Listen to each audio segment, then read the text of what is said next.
আর মাত্র কয়েকদিনের অপেক্ষা, তারপরেই শুরু হতে যাচ্ছে ধর্মপ্রাণ মুসল্লিদের সবথেকে মূল্যবান আকাঙ্ক্ষিত পবিত্র মাস মাহে রমজান।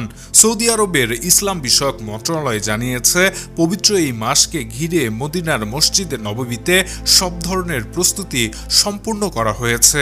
ইবাদত পালনকারীদের স্বাগত জানাতে পবিত্র এই মসজিদ, নামাজের স্থান এবং অন্যান্য জায়গাগুলো প্রস্তুত করা হয়েছে।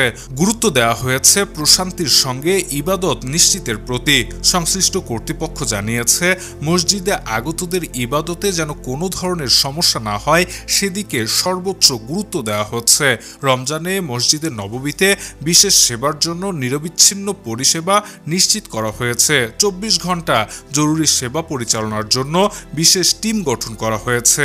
প্রসঙ্গত, আগামী 28শে ফেব্রুয়ারি সৌদি আরবের আকাশে রমজান মাসের চাঁদ দেখা গেলে 1 মার্চ থেকে পবিত্র মাহে রমজান মাস শুরু হতে পারে। পবিত্র মাহে রমজান উপলক্ষে দেশটিতে ব্যাপক প্রস্তুতি গ্রহণ করা হয়েছে। Shahriar Alam, EBD news.